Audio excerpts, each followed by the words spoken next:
दोस्तों नमस्कार, मैं सुबोध कुमार। आप देख रहे हैं खबर नेशनल टाइम्स। और आपको बता दें कि काफी समय से लगभग 115 दिन से ऊपर हो चुके हैं और वहां पर बोध गया में आंदोलन चल रहा है। लेकिन इस आंदोलन की बात की जाए तो इसमें भी कुछ भंते साजिश की शिकार हुए। जैसे कि अगर बात की जाए भंती विनोचार्य जी का, तो वो एक साजिश का शिकार हुआ क्योंकि प्रशासन की दमनकारी नीति लागू की गई वहां पे उनके साथ और जेल में डाल दिया गया। वहीं एक दूसरा मुद्दा आपको बता दें कि ग्वालियर हाई कोर्ट, जबकि वहां पे जो हाई कोर्ट के द्वारा भी अनुमति दी गई और सरकार की तरफ से भी, लेकिन कुछ विशेष जो वर्ग के लोग हैं, वकील हैं, वो अड़चने लगा रहे हैं, वहां पर नहीं लगने दे रहे हैं। तो मेरे साथ उपस्थित हैं जैसे कि वार्ड नंबर 3 के जो पार्षद हैं भरत जी, और एडवोकेट साहब गंगाशरण बबलू जी, और तमाम लोग मेरे साथ उपस्थित हैं बात करने के लिए। जी, क्या कहेंगे कि 115 दिन से ऊपर हो गए हैं, लगभग बात की जाए तो 3.5 महीने से ऊपर हो गया है, लेकिन बाकी जो सरकार है अभी तक, क्योंकि आंदोलन पर बैठे हुए हैं, लेकिन कुछ भी मतलब जैसे चू तक नहीं भर रही, मतलब चुप्पी साध रखी है। तो इस पर आपका क्या कहना है? देखिए, बोध गया के अंदर ये काफी समय से बार बार पिछले 20 या 30 साल से ये मुद्दा उठता आ रहा है। इस बार फिर हम लोगों ने तेजी से खाई है, मगर इस पे ये लोग कोई जरा सी भी सुनवाई नहीं कर रहे हैं। इस बार आपने देखा आकाश लामा जी ने ये आंदोलन के लिए शुरुआत की, मगर बीच में कुछ दिक्कतें आई। भंते विनयाचार्य जी पहुंचे, उन्होंने भी काफी पूरे देश में भ्रमण करके सभी भंतों को, सभी उपासकों को, उपासिकाओं को, सभी भिक्षुओं को जागृत किया और कहा, आह्वान किया कि आप बोध गया आइए और इस आंदोलन को मजबूत कीजिए, और जिससे कि सरकार की नींव हिले और वो इस कानून को, इस एक्ट को बदलने का काम करें। इसी के साथ जब वो इतना मजबूती से आंदोलन को लेकर के चल रहे हैं, तो आपने देखा होगा विगत समय में विनयाचार्य जी को ही एक कानून के तहत कोई धारा लगाकर, कोई मुकदमा लगाकर के उनको जेल में डाल दिया। हमारी टीम वहां लगातार कोर्ट के अंदर उनके लिए काम कर रही है, उनसे टच में है, मिलाई भी करके आए हैं लोग, उनसे मुलाकात करके आए हैं। बाकी उनका स्वास्थ्य अच्छा है, पर फिर भी हमें कानूनी लड़ाई उन्हें लड़नी होगी। अब उन्होंने आंदोलन को छत करने के लिए जो आंदोलनकारी हैं उन्हें पकड़ पकड़ के जेल में डालने का काम कर दिया, जिससे कि आंदोलन धीमा हो जाए। मगर ये आंदोलन धीमा होने वाला नहीं है। पूरी मजबूती से इस आंदोलन को पूरे देश के भिक्षु, भंते, उपासक, उपासिकाएं, ये सब लोग वहां पहुंचेंगे और इस आंदोलन में हिस्सेदारी लेंगे। जी जी। जिस तरह से मतलब देखा जाए कि जैसे एक साजिश के तहत, और जैसे कि भंते की बात करूं, भंतों मतलब भिक्षुगण हैं, तो उनको भी जैसे कि वो भी कुछ जैसे बढ़ती हुई नजर आ रहे हैं, जैसे उन्हें साजिश के तहत उन पर FIR करवाई गई, कुछ ऐसा। देखिए, अच्छे बुरे हर जगह लोग होते हैं और विचारधाराएं भी भिन्न भिन्न हो सकती है। विचारधाराएं भी भिन्न भिन्न हो सकती है, एक दूसरे से मतभेद भी हो सकता है। ये उन सब कारणों का नतीजा है। बाकी आंदोलन मजबूती से अपनी दिशा में चलेगा, चलता रहेगा। जी जी जी जी। और वहीं यदि जैसे कि ये ग्वालियर कोर्ट का है, ग्वालियर कोर्ट की बात की जाए कि वहां पर जिस तरह से सरकार के द्वारा अनुमति भी दे दी गई, और जो रिटायर होने वाले थे जज हाई कोर्ट के, उनकी एक इच्छा थी वहां मूर्ति स्थापित की जाए, सब काम हो चुके थे, लेकिन कुछ विशेष लोगों के द्वारा यह देखिए, इस देश का बहुत बड़ा ये दुर्भाग्य है। इस बात को मैं पूरी पुरजोर से कहना चाहूंगा। जब कोई बात आती है तो पूरे देश के ये जितने स्वर्ण जाति के जो लोग हैं, ये लोग बड़ी आवाज उठा के कहते हैं हमारे देश में जातिवाद नहीं है। कहाँ जातिवाद है? आरक्षण खत्म कर दो, वो खत्म कर दो। और बाबा साहब की मूर्ति ही नहीं, बल्कि वहां के तो वकील एक अनिल मिश्रा जी हैं और पाठक जी, उन्होंने तो इनका संविधान निर्माता होने को ही नकार दिया है। तो उससे ये पता चलता है कि उनका दिमाग जो है ठीक स्थिति में नहीं है, दिवालियापन की स्थिति में है। और पूरा देश, प्रधानमंत्री, राष्ट्रपति, सब लोग इस चीज को मानते हैं, पूरा वर्ल्ड इस चीज को मानता है। और वो एक वकील, एक कोर्ट में बैठने वाले वकील, चल जाता है दिमाग। कभी कभी उनका दिमाग मुझे लगता चल गया। ऐसे लोगों पर जैसे कि कोई कार्रवाई करने का मगर एक चीज की मुझे यहाँ खेद है, दुख है कि अगर कोई व्यक्ति पागल है तो उसको ट्रीटमेंट होना चाहिए, और जो आदेश हुआ है उस आदेश का पालन शासन प्रशासन को कराना चाहिए, ना कि इस मामले को बढ़ाने के लिए उसे धीमा कर देना चाहिए। उनको तुरंत जेल में डालो जो उसका विरोध कर रहे हैं, और बाबा साहब की प्रतिमा को वहां पे लोकार्पण किया जाए, लगाया जाए। जी जी जी। क्या कहेंगे जिस तरह से ग्वालियर कोर्ट में सिर्फ बाकी बहुत सारे वकील काफी संख्या में एक तरफ, और सिर्फ 15 वकील एक तरफ, जो मूर्ति रोक दी गई लगने से, जबकि सब कुछ पूरी तरह से अनुमति मिली हुई थी, सरकार के द्वारा भी दे दी गई थी। तो क्या कहेंगे आप इस पर? ग्वालियर हाई कोर्ट में जो बाबा साहब की स्टेचू लगनी थी, उसमें सिर्फ एक जो हमारे वहाँ के न्यायाधीश थे, उनको टारगेट बनाकर उन्होंने ये दिखाना चाहा कि हम बाबा साहब की मूर्ति को नहीं लगने देंगे। अगर वो इतने ही खुर्रम खां है, मैं उनसे पूछना चाहता हूँ कि जो भारत सरकार है, भारत सरकार में जो सरकार बैठी हुई है, वो बाबा साहब के नाम से तीर्थ स्थान बनाती फिर रही है और ये हटाने का काम कर रहे हैं, ये लगाने को मना करने का काम कर रहे हैं।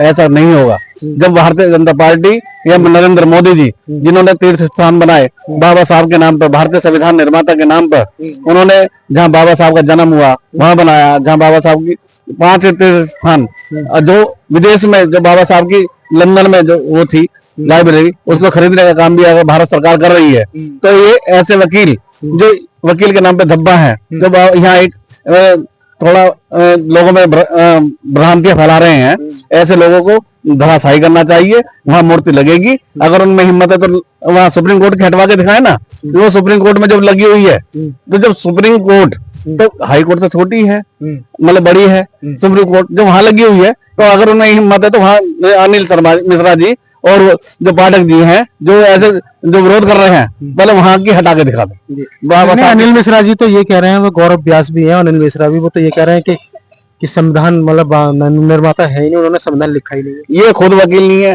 वो वकील नहीं है, उनका दिमाग चल चुका है, वो तो हम चल चुका है। अब पागल सरकार की नाकामी है कि पागलों की बात को बढ़ावा देने के लिए उन्हें समय दिया जा रहा है, उन्हें तुरंत पकड़ करके ट्रीटमेंट के लिए पागल खाने में भेज देना चाहिए। ऐसी कोई मतलब जिस तरह से कार्रवाई कोई नहीं कर सकते उनके खिलाफ, जैसे कोई प्रावधान नहीं है? कार्रवाई होगी, उन पर कार्रवाई हो रही है, कोर्ट का चल रहा है उन पे। लेकिन मैं ये कहना चाहता हूँ, जब अगर वो ऐसी सरकार जो बाबा साहब को एक तरफ तो ये दिखाना चाहती है कि हम बहुत मानते हैं, बाबा साहब भारतीय संविधान निर्माता है, पूरा विश्व मानता है कि भारत का संविधान अगर किसी ने लिखा तो वो बाबा साहब डॉक्टर भीमराव अम्बेडकर है, और ये कुछ लोग जो ऐसे लोग हैं जिनसे ये थोड़ी थोड़ी आवाजें उठवाकर ये ऐसी भ्रांतियां फैलाने का काम करते हैं, लड़ाई झगड़ा दंगा फैलाने का काम करते हैं, ये ऐसे लोग।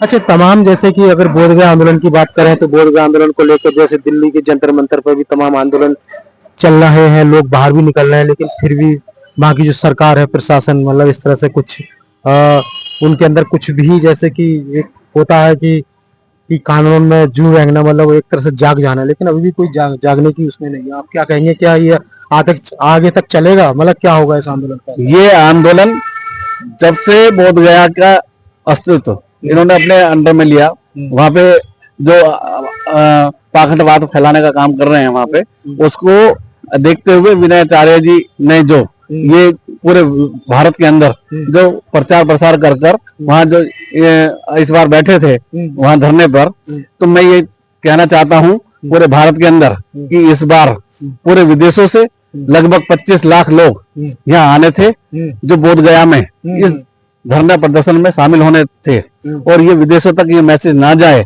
इस मैसेज को रोकने के लिए ऑपरेशन सिंदूर के माध्यम से ये एक ड्रामा सा रचकर इन्होंने ये विदेशों तक ना पहुंचे मैसेज, इसको रोकने का काम किया। सारी फ्लाइटें कैंसिल करा दी गई। जो हमारे विदेशों से लोग इस बार बुद्ध पूर्णिमा पे आने थे, जिनको ये मैसेज, अगर ये भारत सरकार डर गई कि ये जो हमारा आंदोलन चल रहा है, ये आंदोलन कहीं विदेशों तक ना पहुंच जाए, इसलिए इसे रोकने के लिए ये ऐसे नए नए रास्ते हैं, जिससे उन लोगों को ये ड्रामा बनाकर ये भारत के जो लोग हैं, इन्हें जो हमारे धर्म उपासक उपासिका वहां धरना स्थल पर बैठे गए थे, उनके लिए इन्होंने ऐसी खाई पैदा करने का काम किया है कि उनको आज की डेट में वो जेल के अंदर हैं।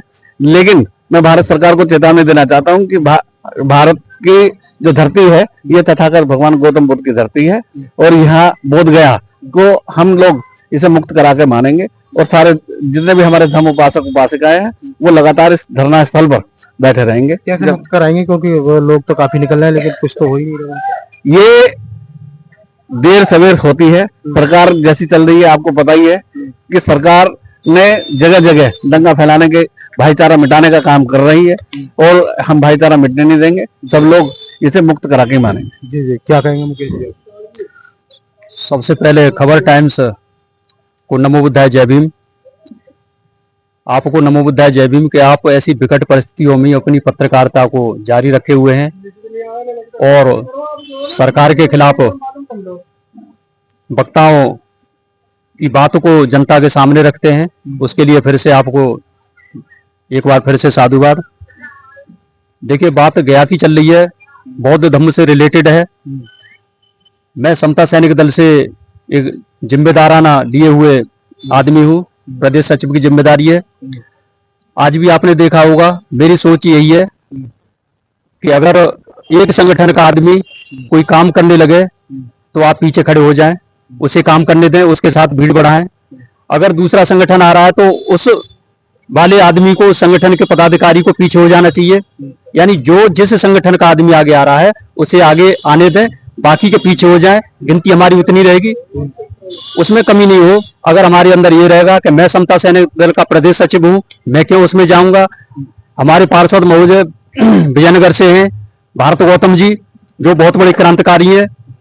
अगर ये सोचे कि मैं क्यों जाऊं तो ऐसे काम नहीं चलेगा। अगर हमारे कर्मवीर सिंह फाउंडेशन एजुकेशन से हैं, अगर ये सोचे कि फलाना संगठन का आदमी काम कर रहा है मैं नहीं जाऊंगा, तो ये आपसी जो है द्वेष भावना से समाज कमजोर होता रहेगा। अब मैं गया मामले पर बोलता हूं कि देखिए, सीधी सी बात है, आपने कभी ध्यान नहीं दिया, हिंदू मुस्लिम सिख ईसाई आपस में सब भाई भाई।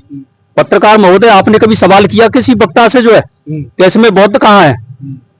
ये सरकारों से कभी नाक में, कभी आंख में आंख डाल करके कभी आपने पूछा जो है? आपकी हिम्मत ही नहीं है पूछने की। आप पूछिए सरकारों में बैठे हुए उनसे जो है कि इसमें बौद्ध कहाँ है? आपने सिख मुस्लिम ईसाई तमाम दुनिया के लिए रखा, लेकिन बौद्ध कहाँ है जो है? तो ये बातें बड़े सोचने को मजबूर करती है। क्या देना है, वो कहते हैं कि भैया जो गौतम बुद्ध हैं हमारे विष्णु का अवतार है, तो वो तो हिंदू में गिनती नहीं, विष्णु के अवतार है। आप फिर वैसी बातें करने लगे, आप विष्णु के अवतार है तो विष्णु के हाथ में तो गदा चक्र भाले और ये सब चक्र और ये तमाम दुनिया के जो है तलवार है, ये थी जो है। लेकिन अगर ये थी तो फिर उनके तो सादा बिल्कुल मानवतावादी है विचार बुद्धा का, तो फिर वैसे भी विचार मिल नहीं खा रहा, तो फिर आप नहीं कहीं अपने में ही जो है कमजोर दिखाई दे रहे हैं जो है। दूसरी बात, उसके बाद में अब आप हाई कोर्ट पे जो ग्वालियर हाई कोर्ट में बाबा साहब की मूर्ति का मामला है, उसमें देश का संविधान बना।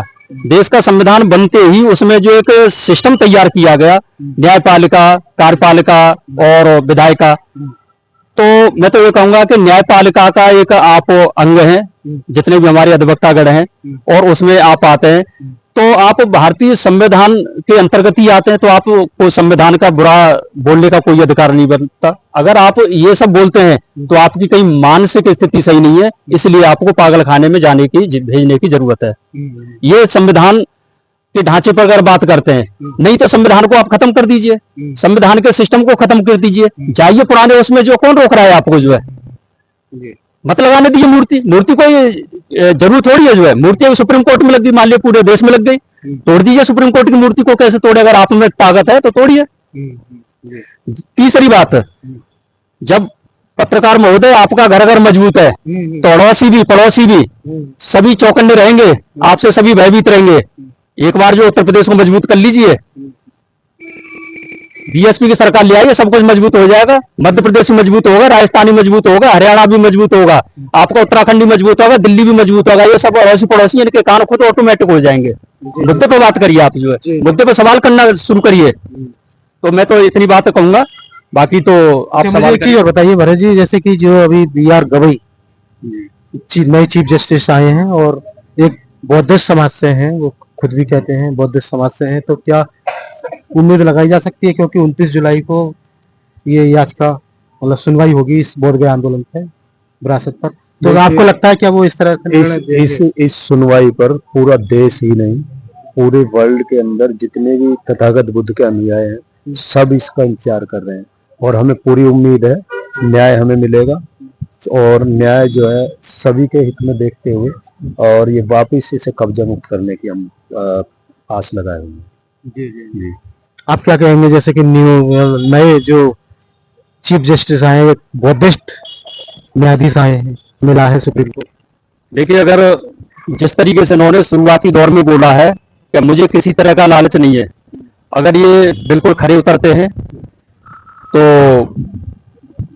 माननीय जज साहब का बहुत बहुत धन्यवाद होगा। देश आदर सत्कार करेगा, ऋणी रहेगा, और इसका एक सीधा सा संकेत विश्व विख्यात समाजशास्त्री प्रोफेसर विवेक कुमार जी ने भी कह दिया। चाहे वो थोड़ा सा उत्तेजना भरने के लिए बोला हो, चाहे वो काम में तेजी लाने के लिए बोला हो, कि जो आदमी बाबा साहब के सामने माल्यार्पण करता है जो बाबा साहब करता है वो सच्चा अम्बेडकरवादी नहीं हो सकता। तो हो सकता है उन्होंने जुनून पैदा करा हो, उस बात को नेगेटिविटी में न लिया जाए। तो अगर इस तरीके से जो कार्यकाल है माननीय न्यायमूर्ति जी का जो सुप्रीम कोर्ट के, तो उनको इस पर अपने कार्यकाल में जितने जल्दी से जल्दी फैसले हैं, ईवीएम का फैसला तुरंत अपनी पीठ में बुला करके इसका निर्णय दे दिया जाए। बाकी और भी देश हित में जातिवाद के हमेशा के लिए जातियों के ये खत्म कर दिए जाए, ये संवैधानिक है जो है, उसके बाद में अपने आप खत्म हो जाएगा। हे सीजीआई महोदय, आपका ये भारत देश हमेशा हमेशा के लिए ऋणी रहेगा, आप ये करके दिखा दीजिए। तो मैं तो ये कहूंगा, जनता की उम्मीद है, हमारी भी उम्मीद है, और आप अपनी बातों को, हमारी बातों को आप अपने चैनल के माध्यम से थोड़ा ऊपर तक पहुंचाइए। तो देखिएगा, बोधगया आंदोलन पे मेरी बात हुई, और जिस तरह से क्योंकि BR गवई नए चीफ जस्टिस मिले हैं भारत के लिए, तो ये उम्मीद रहेगी, और बाकी समय के अनुसार इंतजार करते हैं कि क्या होता है। मैं सुबोध कुमार, खबर नेशनल टाइम्स, बहुत बहुत धन्यवाद।